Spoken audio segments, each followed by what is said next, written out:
Get ready for Changing Worldviews with Sharon Hughes, the 30-minute show packed with an hour's worth of information, bringing you familiar guests on important issues such as immigration, education, the Middle East, culture, religion, and the changing worldviews of Americans and the world.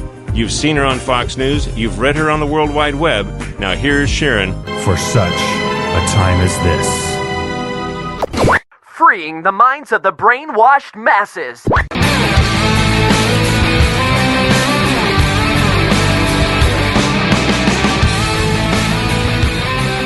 Hello, everyone. Thank you so much for tuning in to this edition of Changing Worldviews today. My friends Audrey Russo from New York State and Deborah Ray from Washington join me. Following program is closed captioned for the thinking impaired. Not just for women. Great show. And what I like about it most is its honest and poignant commentary. And in the world of punditry, there aren't many women out there giving that type of commentary. And that's one of the reasons why I love the show.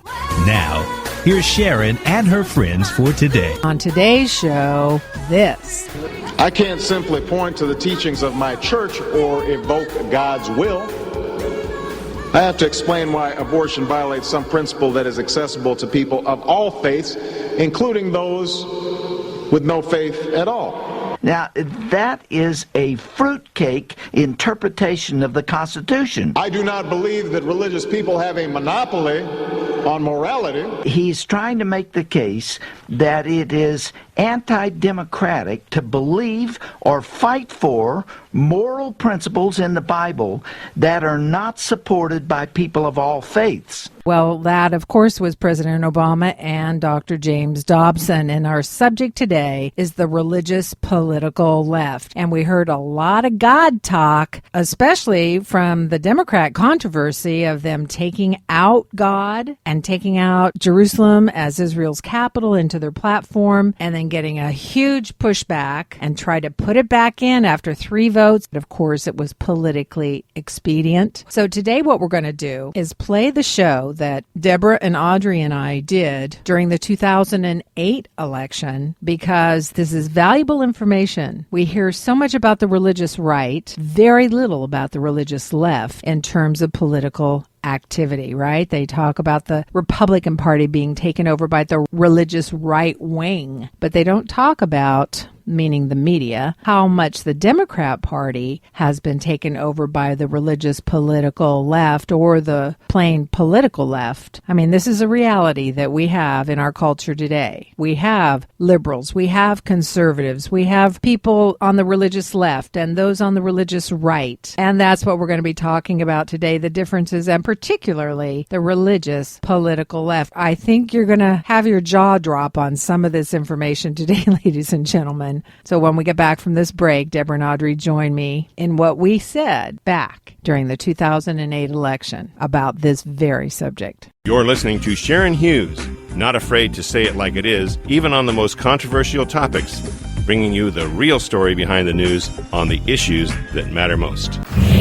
I don't know how many of you catch the Stephen Colbert show on the Comedy Channel. It's a spoof on political commentary where he pretends to be somebody on the right. The part I do watch with interest is at the end of the show when he has an author on and talks about American culture and so forth. And it's a good way to see what the other side is saying. He had on this week Kathleen Kennedy Townsend, who's one of the Kennedys. She's been in politics and she's written a book called Failing America's Faithful, clearly representing the left, promoting, along with some of those that you're going to hear about in our show today, this attitude that the religious right, in her words, have shrunk God down to the issues of abortion and gay marriage, which she said are, quote, non-biblical issues, basically saying that the religious right is failing Christians by doing so. Of course, her analysis is very narrow and critical, but the thing that was so interesting was that she was so clearly anti-right.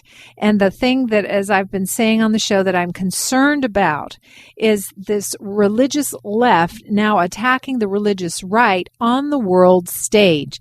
I mean, we know that there have been battles in the past between Catholic and Protestant, or disagreements between denominations and so forth, but never have we seen the church in total, if I can use that term, battling on on the world stage, in the political arena, in the world news for all the world to see. That in itself is grievous to see, number one. Number two, as we'll talk about today, has strong political and spiritual implications for the health of our nation. And that's why we're talking about the emergence of the religious political left and what they're doing today in the political arena. You know, when I receive emails from listeners such as the following, it just puts an exclamation point to what I've just said.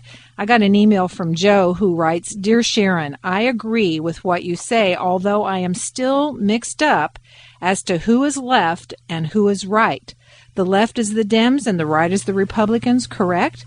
This is the core of the debate when it comes to religious people being involved in politics."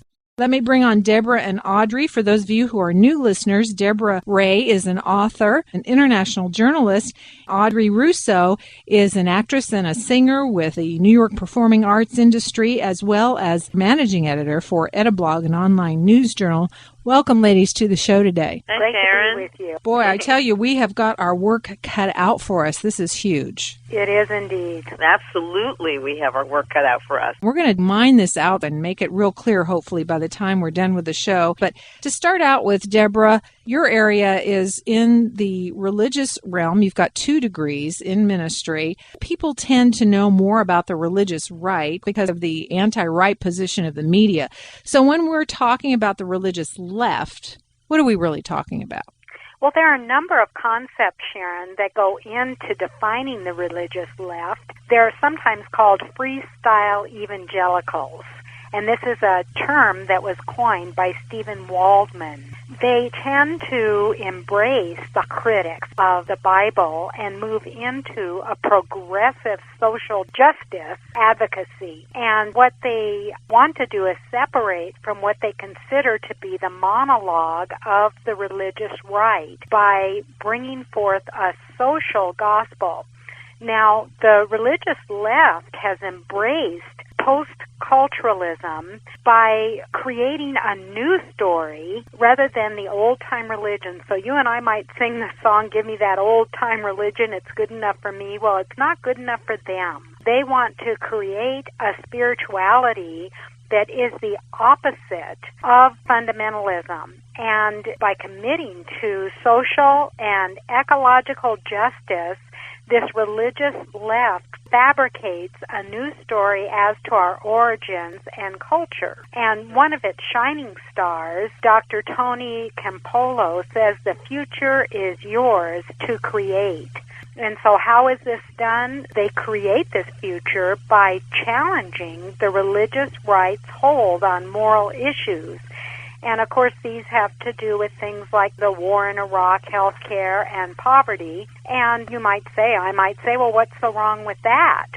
Sounds good, but really what we're talking about is the requirement of a new tolerance, a new respect in a diverse society, and a new morality that exalts universal salvation over personal salvation and social justice over the Great Commission mandate of Jesus Christ. So, very interesting. Yeah, we're worrying about offending man more than God. Well, if we were to summarize the history or background of the religious left, what would be the main organizations and people we'd want to know about, such as maybe the obvious, the World and National Council of Churches? Jim Wallace, I've known about him for years in Sojourners Magazine, and you mentioned Tony Campolo.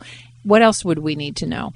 Well, when you look at what happened in 1907 when Dr. Ward of the Union Theological Seminary set up the National Council of Churches, we realize it was spawned by this social gospel that I referenced from the 1890s. And many people identify this organization as the first communist front organization in the United States. The World Council of Churches came into being in 1948 in Holland, and what it wants to do is push for what Dave Hunt calls a religiously pluralistic international community, not unlike that under Constantine. So what we're looking at is marrying religion and politics, but always with compromise as the common denominator. Now, to do this, they're collaborating with the World Constitution and Parliament Association, which is promoting a New World Economic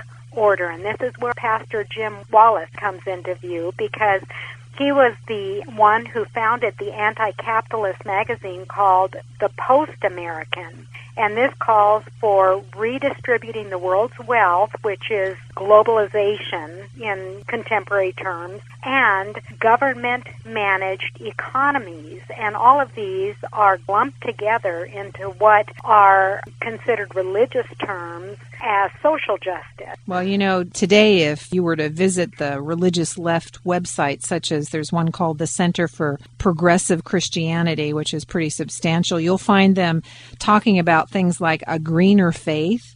They actually support Soul Force's Equality Ride, which is busloads of gay youth that are going across the country to protest the moral codes of Christian colleges. So this progressive Christianity is supporting that. But you also find them promoting things such as the Positive Atheist magazine. They ask questions such as, interestingly, what does the progressive church do with its children? They have pluralism conferences. I'm telling you, it's just amazing that they call themselves Christianity, but there's so much in there that is a far cry from anything that would be your basic Christian worldview. Well, they're saying we're not fundamentalists, but we are evangelical. But progressivism has a whole different thrust than what we would consider traditional evangelicalism. And Stephen Colbert, some people know him as being on the Comedy Network, and he called Campolo a living oxymoron, because some would see him as a prophet, whereas others dismiss him as a socialist. And in fact, Marxism is the social concept that is being promulgated by Pastor Wallace, who associate with the Red Letter Christians, who believe that they're following the words of Christ. And in an interview in 1979, Wallace told a reporter it was his hope that more Christians will come to view the world through Marxist eyes. And so we've got a whole different thrust here than what some people would maybe think.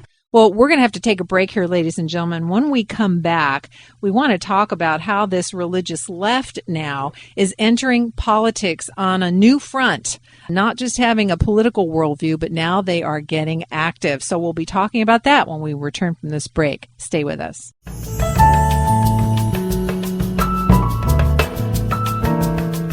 Sharon Hughes of Changing Worldviews Talk Radio is not afraid to talk about the political and cultural war being waged in our nation today. It's hard to believe summer is over and the fall is here. Where does the time go? And September is full, such as National Preparedness Month, September 11th, the 11th anniversary of the attacks of 9/11. And I'd like to ask you, our listeners, if you would stand with us as we work to get the truth out on the issues that affect your life, your family. Government doesn't grant these rights to us. We already have them. Immigration policy has to be treated as a national security issue. We have to know about these issues. We have to talk about these issues. As one of my favorite theologians, Dietrich Bonhoeffer, said, silence in the face of evil is itself evil. God will not hold us guiltless. Not to speak is to speak. Not to act is to act. I appreciate what you're doing to sound the alarm. We need more shows like Changing Worldviews, Sharon. I say that with all sincerity. We need more shows like yours. If you'd like to change the world, won't you partner with us? Just go to changingworldviews.com/donation page or send your donation to Changing Worldviews, P.O. Box 750624, Petaluma, California 94975-0624. Want trustworthy and concise coverage? Check out changingworldviews.com.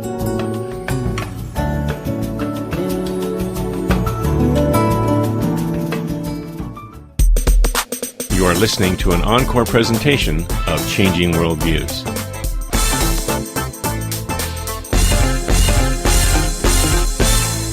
Thank you, everyone, for continuing with us. We are talking today about the emergence of the religious political left. Huge ramifications on so many fronts. and we are actually just opening up the debate today with this first show. You know, Deborah and Audrey, ever since liberals lost their bid